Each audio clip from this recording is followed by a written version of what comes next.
예수께서 거기를 떠나서 고향으로 가시니 제자들도 따르니라.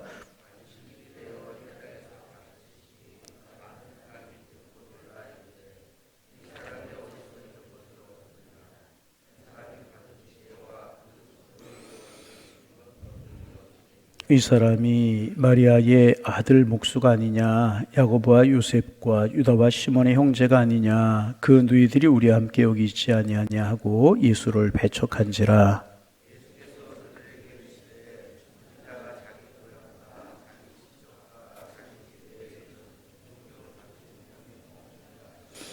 거기서는 아무 권능도 행하실 수 없어 다만 소수의 병자에게 안수하여 고치실 뿐이었고 그들이 믿지 않음을 이상히 여기셨더라.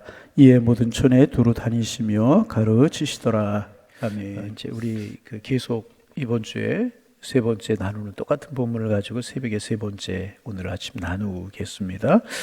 말씀드렸던 것처럼 이제 1절에 보면 예수께서 거기서를 떠나서 고향으로 가시니 제자들도 따랐다. 이제 그렇게 말씀하고 있는데 거기를 떠나셨다는 말은 가버나움을 떠나셨다는 것입니다. 가버나움에서 기적을 행하시고 이적을 행하시고 야이로의 딸을 죽어가는 야이로의 딸을 살리시고 12회를 혈중을 앓고 있던 여인을 고치시고 이런 기적과 능력을 행하셨어요. 그리고 이제 그 가버나움을 떠나셔서 고향으로 가셨다 한 말은 나사렛으로, 예수님께 태어나신 곳은 베들레헴이지만 자라신 곳은 나사렛입니다. 나사렛 예수라고 이야기를 합니다. 나사렛 사람 예수다 그런 뜻이잖아요. 나사렛으로 이제 가셨다는 것입니다. 그런데 나사렛 사람들은 예수님을 환영하지 못하고 예수님을 배척했습니다. 그리고 중요한 것은 예수님께 나사렛에서 기적을 행하시지 않으셨다 하는 것입니다. 가버나움에서 기적을 나타내시고 주님의 권능과 은혜를 베풀어 주셨던 주님께서 나사렛에서는 아무런 기적을 행하시지 아니하셨다는 것입니다. 예수님이 오셨어요. 기적을 행하시지 않으셨어요. 비극입니다. 나사렛 사람들의 불행이라고 이야기를 할 수 있습니다. 주님의 은혜와 구원을 경험하지 못하고 주님의 영광을 목격하지도 못했고 주님의 위대한 능력을 체험할 기회도 잃었습니다. 여러분, 우리가 신앙생활 하면서 늘 기억해야 될 것이 뭐냐 하면 여러분 우리에게 기도하다 받는 응답이 있어야 됩니다. 세상 사람들이 이해하지 못할 그런 사건들이 우리의 신앙 속에 일어나야 될 것입니다. 기도의 응답이 있고 기적이라면 기적일까 그런 감격이 있고 은혜가 우리 속에 있어야 될 것입니다. 여러분 우리의 삶에 그런 은혜가 있기를 소망합니다. 그러면 예수님께서 왜 나사렛에서는 기적을 행하시지 않으셨을까? 그 이유가 무엇일까? 월요일 그리고 어제 아침 우리가 하나씩 두 가지를 묵상했는데 먼저는 그들도 예수님에 관한 호기심을 가지고 있었어요. 저 예수가 기적을 행한데 능력을 행한데 이런 호기심을 가지고 있었습니다. 그러나 거기뿐이었었습니다. 그 이상이 아니었다는 것입니다. 호기심이 믿음으로 나아가야 되는데 호기심이 믿음으로 나아가지 못했다는 것입니다. 그러자 나사렛의 예수님께 기적을 행하시지 아니하였고 그들이 기적의 주인공이 되지 못했다는 것입니다. 여러분, 우리가 신앙생활 처음에 할 때는 교회가 어떤 곳인가, 성경이 어떤 책인가, 예수님이 어떤 분인가, 하나님이 어떤 호기심을 가지고 신앙생활을 시작할 수 있어요. 그러나 우리 신앙생활, 교회생활 하다 보면 그 호기심이 믿음이 되어야 되는 것입니다. 하나님은 세상을 창조하신 분이시다. 지금도 살아서 역사를 주관하시는 생명의 하나님이시다. 그분은 나에게 은혜를 주시고 구원을 베풀어 주시는 생명의 주님이시다. 호기심으로 끝나지 않고 이런 믿음이 되어야 되는 것이라. 여러분, 우리의 믿음이 날로 깊어지고 넓어져서 주님을 감동시키는 그런 믿음이 되기를 소망합니다. 그렇게 돼야 돼요. 호기심으로 저 예수 여기서 잘한 예수 아닌가, 호기심으로 끝나고 말았다는 것입니다. 두 번째는 편견이었다는 것입니다. 편견을 가지고 오는 경우는 무지함이나 익숙함 때문이었는데 이들은 예수님에 관해 익숙하기 때문에 마리아의 아들이 아니냐, 편견, 아버지가 없이 자란 그런 예수가 아니냐, 저 누이도 알고 동생도 아는데 우리가 익숙해, 저 예수가 우리가 잘 아는 그런 예수가 아니, 이런 편견을 가지고 있었다는 것입니다. 이 편견이 방해가 되어서 예수님을 환영하지 못하고 받아들이지 못하는 그런 모습이 되어버리고 말았다는 것입니다. 여러분, 어제 아침에도 말씀드렸습니다. 우리가 신앙생활하면서 이 편견 참 조심해야 돼요. 성경 많이 안다, 나 하나님 안다, 뭐 그런 편견들, 익숙하다는 편견이 우리의 신앙과 우리의 믿음의 진보를 가로막을 수가 있다는 것입니다. 여러분, 우리의 마음이 순수해지기를 소망합니다. 이 가로막을 수 있어요. 하나님께 나아가는 일을 가로막을 수 있다는. 오늘이 이제 마지막 첫 번째, 두 번째 오래 이야기할 시간이 없고 마지막 우리 세 번째 원인을 좀 이야기한다면 나사렛 사람들이 예수를 믿지 않았기 때문에 그렇다는 거예요. 예수님을 믿지 않았어요. 6절 말씀 한번 읽어보십니다. 6절 그들이 믿지 않음을 이상히 여기셨더라. 그들이 예수님을 믿지 않았다는 거예요. 그래서 예수님이 이상하게 여기셨다는 거예요. 여러분, 그들이 믿지 않았어요. 호기심, 편견 이것으로 끝나버리고 말았고 예수님을 믿지 않았다는 것입니다. 그러면 나사렛 사람들이 왜 믿지 않았을까? 물론 앞에 두 가지 호기심으로 끝나고 편견을 가지고 있었기 때문에 예수님을 믿지 않았습니다. 그런데 이제 단순한 이유가 또 하나가 있습니다. 나사렛 사람들이 이렇게 예수님께 대해서 익숙하다 보니까 대다수의 사람들이 믿지 않았다는 것입니다. 여러분, 그래서 분위기라고 하는 것이 이제 참 중요합니다. 저 예수 우리가 잘 알아. 목수의 아들이야, 마리아의 아들이야. 저 형제들 우리가 잘 알아. 뭐 이런 이야기가 이제 이야기되지 않았겠습니까? 그것이 많은 사람들이 믿지 못하는 그런 어떤 장애를 만들어버리고 말았다는 것입니다. 다수의 사람들이 그렇게 믿지 못했기 때문에 점점 믿지 못하는 사람들이 많아졌다는 것입니다. 그래서 여러분, 우리가 기억해야 될 것은 뭐냐 하면 다수가 진리가 아닐 수 있음을 늘 이제 뻔한 이야기지만 다수가 진리가 아닐 수 있음을 기억할 수 있어야 된다는 거예요. 다수가 틀릴 수 있다는 것입니다. 우리 이런 이야기 할 때 이제 쉽게 하는 이야기들이 많이 있잖아요. 이제 이 지구상에 살던 대다수의 사람들이 처음에는 지구가 평평하다고 생각했잖아요. 근데 1492년에 콜럼버스가 나타났어요. 그래서 홀로 이 지구가 평평하지 않고 둥글다 그렇게 이야기했잖아요.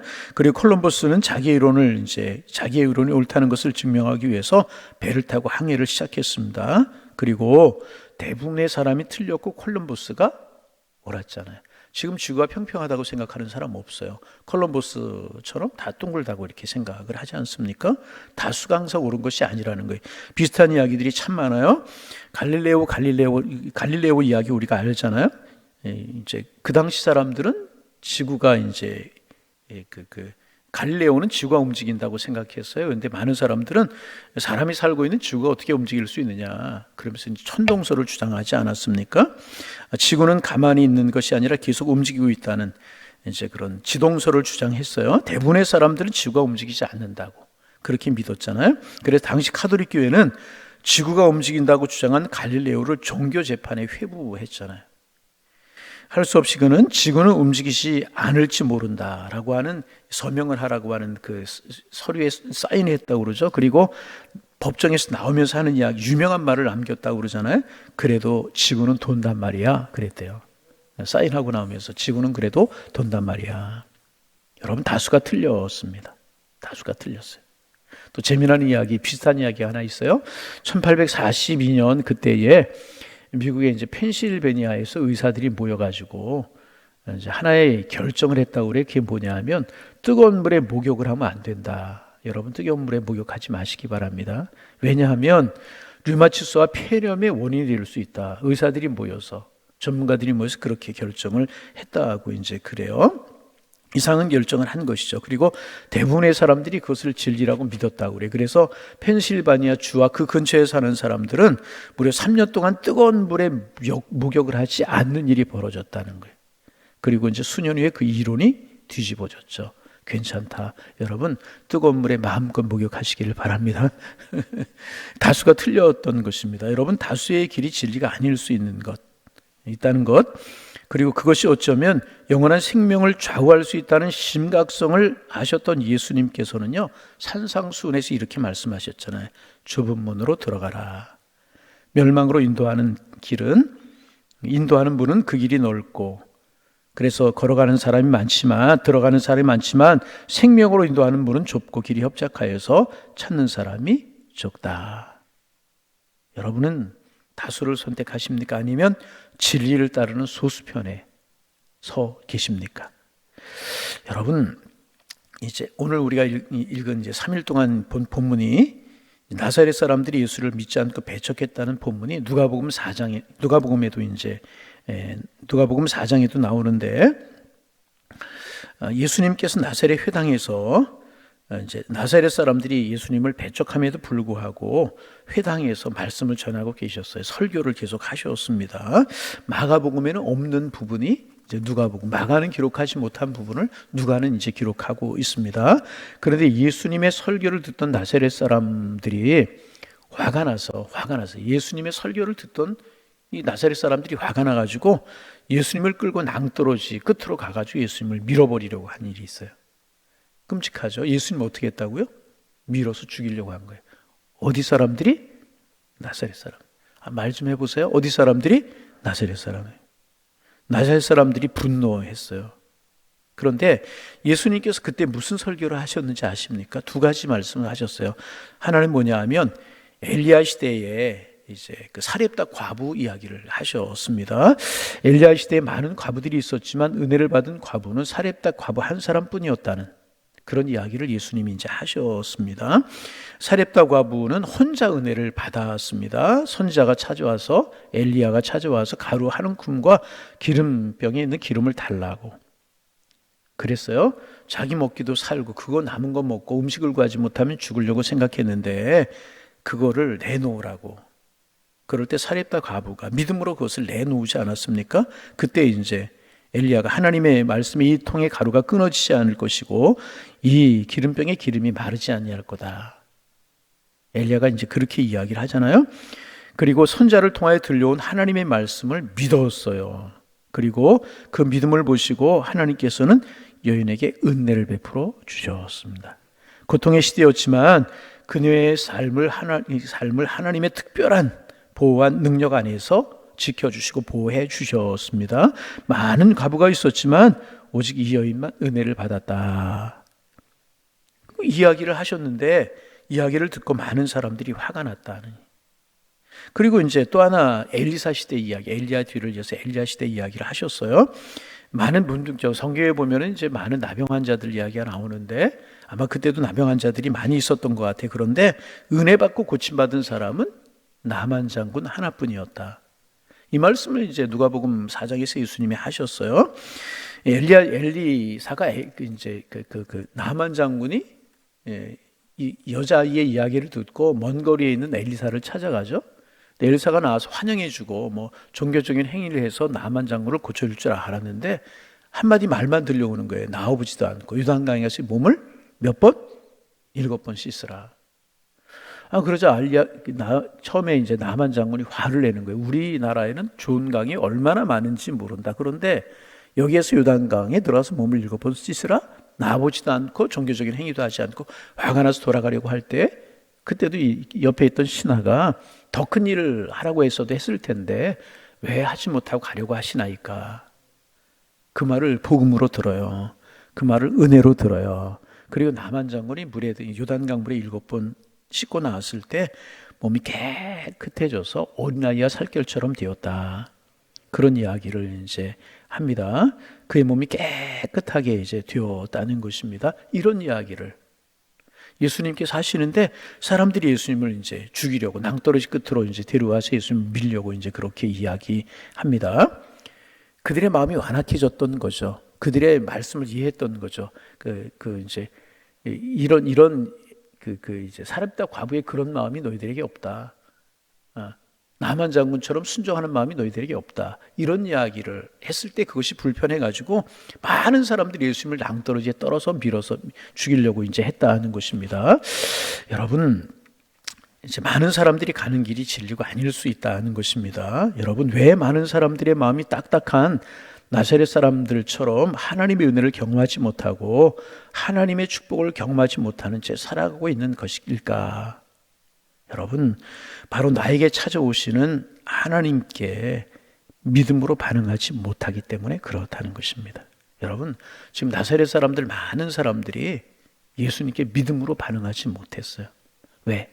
호기심으로 끝나고 편견, 익숙하다는 편견 때문에 믿음으로 나아가지 못했다는 것입니다. 그래서 예수님께서 요한복음 1장 11절 12절에서 이렇게 말씀하시잖아요. 자기 땅에 오매 자기 백성이 영접하지 아니하였으나.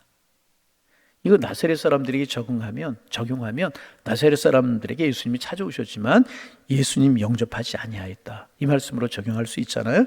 그 다음에 예수님께서 12절에서 말씀하시나요? 영접하는 자, 곧 그 이름을 믿는 자들에게는 하나님의 자녀가 되는 권세를 주셨으니. 여러분, 믿고 영접하면 하나님의 자녀가 되는 줄로 믿습니다. 믿고 영접하면 하나님의 사람. 여러분, 오늘 아침에도 우리의 기도 제목입니다. 주님, 내 마음속에 믿음을 주옵소서. 어떤 말씀이든지 그 말씀이 내게 은혜가 되게 하옵소서. 주님, 내 마음이 순전하게 하옵소서. 길가, 돌짝밭, 가시덤불 되지 않게 하시고 좋은 땅 되게 하여 주옵소서. 하나님, 내 마음의 묵은 땅을 자꾸 편견으로 나아가고 호기심으로 끝나려고 하는 익숙함 때문에 은혜 받지 못하는 이런 내 마음이 딱딱한 그런 마음밭이, 아니 가시덤불이 되지 않게 하시고 이 소리 저 소리 때문에 가시덤불 돌짝밭이 되지 않게 하시고 내 마음이 순전한 믿음의 밭이 되게 하여 주옵소서. 우리는 기도해야 될 것입니다. 세상이 예수님을 외면하고 소외시키고 등지고 살아가는 세대 속에서도 예수님을 믿는 자, 예수님을 믿는 자들, 하나님의 자녀가 되는 권세를 주셨다 그랬어요. 믿으면 은혜 받게 되는 것이고요, 믿으면 기적을 체험하게 되는 것인 줄로 믿습니다. 나사렛 사람들이 얼마나 비극입니까? 예수님이 오셨는데 그 축복의 주인공이 되지 못해, 기적의 주인공, 은혜의 주인공이 되지 못했다는 거예요. 여러분, 교회에 나오고 늘 교회가 익숙하고 믿음 생활 늘 살아가지만 여러분, 은혜의 주인공이 되지 못하고 축복의 주인공이 되지 못하고 기적의 주인공이 되지 못하고 기도 응답의 주인공이 되지 못한다면 그것보다 비극적인 삶이 어디에 있습니까? 차라리 예수를 안 믿는다면 모르지만 믿고도 은혜의 주인공이 되지 못하고 축복의 주인공이 되지 못하고 그 기도하다 받는 은혜 한 번 없고 신앙생활하다 받는 감격 한 번 없고 감동 한 번 없고 어제가 오늘이고 오늘이 내일처럼 나사렛 사람처럼 이런 삶을 살아간다면 그것은 비극인 것입니다. 여러분, 은혜의 주인공이 되기를 소망합니다. 축복의 주인공이 되기를 소망합니다. 여러분, 기적을 체험하고 은혜 속으로 들어가는 소수에 속하기를 원하십니까? 아니면 나사렛 사람들처럼 예수님을 거절하고 믿지 못해 딱딱한 땅이 되어서 은혜의 주인공, 축복의 주인공, 기적을 모른 채 살아가는 그런 비극적인 신앙의 삶, 비극적인 삶을 살아가시겠습니까? 선택은 내가 해야 되는 거예요. 선택은 우리가 해야 되는 것입니다. 바라기는 나사렛 사람들처럼 딱딱한 마음밭의 주인공, 익숙한 것 때문에, 편견 때문에, 여러분, 이거 의외로 이런 경우가 많아요. 신앙생활이 익숙하기 때문에 은혜 받지 못하는 경우가 참 많아요. 여러분, 죄송한 말씀이지만 그래서 교회에서 제일 은혜 받기 힘든 사람이 누구냐 하면 목사님들이래요. 너무나 익숙하기 때문에. 그 다음 누구겠어요? 신앙생활 오래 하고 축복을 가진 분들이 은혜 받지 못할 가능성이 훨씬 더 많아요. 익숙하다는 것 때문에.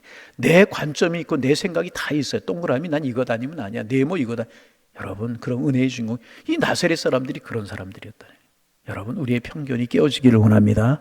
익숙함의 편견, 무지의 편견 다 깨어지고 호기심이 끝나는 그런 신앙이 아니라 정말 예수님을 순수하게 받아들이고 말씀을 순수하게 받아들이고, 그래서 여러분, 기적과 축복의 주인공들, 은혜의 주인공들 다 되시기를 소망합니다.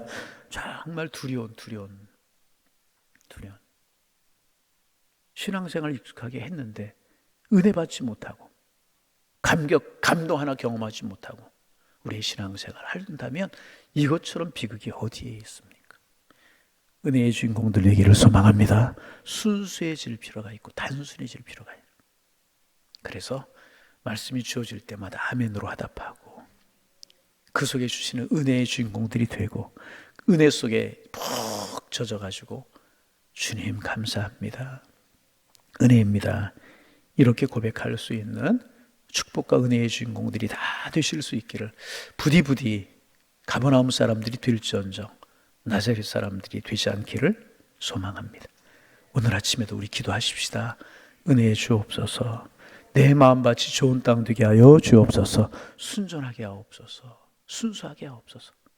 그래서 하루하루가 감격이요, 하루하루가 은혜요, 하루하루가 축복인 이런 삶을 살아가는 우리 모두가 다 되실 수 있기를 주님의 이름으로 축원합니다. 축원합니다.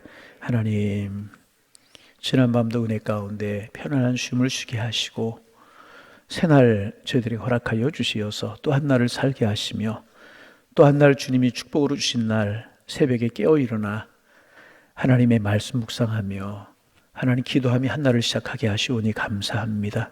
이런 날이 쌓이고 쌓여서 축복의 날들이 되게 하시고 감사의 날들이 되게 하시고 우리의 신앙과 믿음의 성숙을 이루게 도와주시어서 우리 축복의 주인공, 은혜의 주인공으로 살아가는 저희 모두 다 될 수 있도록 주님 축복하여 주옵소서. 행여나 기도합니다. 저녁이 되면 밤이 되면 깊은 잠을 잘 자야 되는데 여러 가지 이유로 밤에 깊은 잠을 주무시지 못하는 행여나 불면증에 시달리는 우리 교우들이 있지는 않습니까? 하나님 치료하여 주옵소서. 모든 염려와 근심과 걱정을 다 주님 앞에 내려놓고 저녁이 되면 그저 하나님이 잠을 주셔서 깊은 잠을 잘 자게 하셔서 그 다음날 거뜬거뜬한 몸으로 일어나 하루하루가 은혜의 날이요 축복의 날을 살아갈 수 있는 양일의 권속들이 될 수 있도록 주님 깊은 잠의 복을 허락하여 주옵소서. 하루 눈을 뜨면서 염려와 걱정으로 하루를 시작하지 않게 하옵소서. 염려거리 걱정거리 고난 많은 세상이지만 하루아침에 눈을 뜨면서 염려거리 걱정거리에 지배를 당하면서 하루를 시작하지 않게 하시고 주님이 오늘도 나를 인도하실 것입니다. 주님이 나를 사랑하실 것입니다. 지금 나의 환경이 어렵고 힘든 것, 고난과 풍랑이 찾아오는 것 사실이지만 주님 안에서 나는 복된 인생을 살아갈 것이고 주님이 고쳐주실 것이고 주님이 새롭게 하실 것입니다. 주님 오늘도 주님 의지합니다. 이런 믿음으로 이런 은혜로 하루를 묵상하며 시작하게 하셔서 그런 믿음이 쌓이고 그런 마음이 쌓여서 결국 주님의 은혜로 세상을 이기며 평안함을 누리며 살아가는 우리 모두가 되게 하시고 양일의 온석들 다 될 수 있도록 주께서 인도하여 주옵소서. 행여나 오늘 삶 속에서 두렵고 조심스럽고 힘들고 어려운 일들이 있습니까?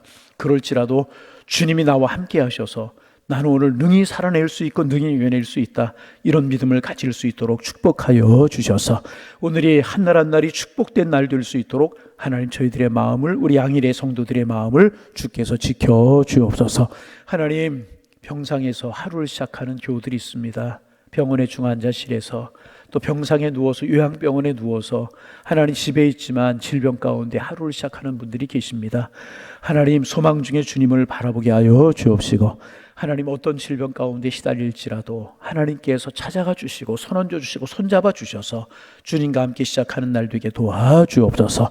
주님 원하시면 치료하여 주옵소서. 주님 원하시면 생명의 주님 붙들게 도와주셔서 어떤 형편에서든지 내가 자족하기를 배웠다 고백한 사도 바울처럼 그런 믿음으로 한 날을 살아갈 수 있는 은혜를 허락하여 주옵소서. 힘들고 어려운 고난의 문제 때문에 자녀들의 진로 하나님 아버지 물질 문제 이런 여러 가지 문제 때문에 힘들고 어렵게 지쳐있는 모습으로 하루하루를 살아가는 양일의 성도님들이 계십니까? 새 힘을 주옵소서. 하나님 앞 시들었던 그런 식물들을 위해 마른 대지 위에 하나님 단비가 내릴 때 그 식물들이 소생하듯이 성령 충만을 허락하여 주옵소서. 은혜를 허락하여 주옵소서. 말씀의 단비를 허락하여 주시어서 소생되는 하나님의 은혜를 경험하며 살아갈 수 있는 귀한 하나님의 백성들이 다 될 수 있도록 축복하여 주옵소서. 하나님 나세렛 사람들과 가버나움 사람들에 관한 이야기를 저희들에게 들려주시오니 감사합니다. 하나님 나세렛 사람들 익숙하다는 것 때문에 호기심 때문에 오히려 예수님께 은혜를 받지 못하는 믿음으로 나아가지 못하는 누를 범하고 말았는데 저희들 이런 신앙 같지 않게 도와주옵소서. 우리의 신앙이 뜨거운 신앙으로 믿음으로 나아가게 도와주셔서 축복의 주인공들 기적의 주인공들 되기를 소망합니다. 우리의 묵은 땅을 늘 기경하게 하여 주셔서 가시밭이 되지 않게 하시고 돌짝밭이 되지 않게 하시며 묵은 땅이 되지 않도록 도와주옵소서. 딱딱한 땅이 되지 않게 하시고 순전한 밭이 되게 우리의 묵은 땅을 말씀으로 기경하고 은혜로 기경하고 기도로 기경할 수 있도록 축복하여 주셔서 하나님의 말씀의 은혜가 우리에게 열매가 맺히는 좋은 땅 되게 하시어서 가버나움 사람들처럼 기적을 체험하는 기도응답의 주인공들 은혜의 주인공들 다 될 수 있는 저희가 되게 하여 주옵소서. 나사렛의 비극이 저희들의 비극이 되지 않도록 은혜 위에 은혜를 더하여 주옵소서. 오늘도 우리 양일의 성도님들 어느 곳에 있든지 평안함을 주시고 주님과 동행하는 축복의 날 되게 하시며 새벽 우리가 주님 앞에 나와싸우니 기도의 문 열어주시고 기도의 제목 생각나게 하셔서 주님과 깊은 영적인 교제를 나누는 축복의 시간 되게 하여 주옵소서. 예수님의 이름으로 기도하옵나이다. 아멘.